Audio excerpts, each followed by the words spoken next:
About 10 years ago, I used to work for the Allman Brothers Band, if people don't know that. And about 10 years ago, Butch Trucks, the drummer for the Allman Brothers Band, asked me to come up to New York to a band camp that he was starting. And he wanted me to come up there and do a little photo presentation of what it was like working with the band in the early 70s. And I said, sure. So I went up to New York, up in the Catskills, and the first day I was there, it was up in the mountains, and the first day I was there, I saw this. Now this was a band camp for adults, by the way, so I didn't expect to see any kids there. The first day I was there, I saw this little kid running around. He looked like he was about 6 or 7 years old. He was really short. He was actually much older than that. He was 8. No, he was probably 9. Anyway, I didn't think much of the kid because, you know, it was an adult band camp. I figured one of the musicians brought their son.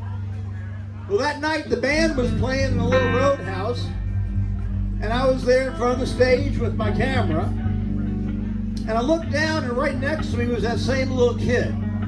And he was staring at the guitarist who was playing very intently. He was watching every little thing that was being played.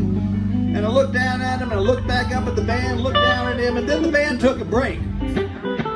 And that little kid said to the guitarist, who happened to be Luther Dickinson at the time, he said, very shy, he said, can I play your guitar? And Luther said, sure. And the guitar was bigger than the kid. And the people in the audience said, oh, how sweet, the little boy's going to play guitar. But I felt something really special was about to happen there. And then that little kid got up on stage and he put a guitar on. He wasn't trying to be cocky or ostentatious or anything. He just closed his eyes and started to play. And blew my shit way out the door.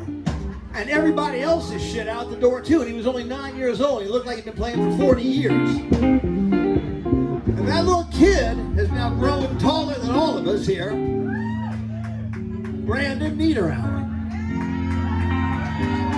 This boy, who is now a man, has led the most unbelievable fairy tale life in the last 10 years that I've known ever to have happened anywhere. Every door has opened up for him. From Ellen DeGeneres to Pete Townsend to Lady Gaga, you name it.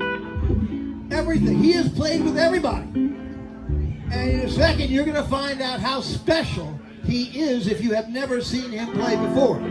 But before he even takes off on his own, I have to do my little thing here, just to, you know, capture it on film that I played with Brandon Niederauer, you know?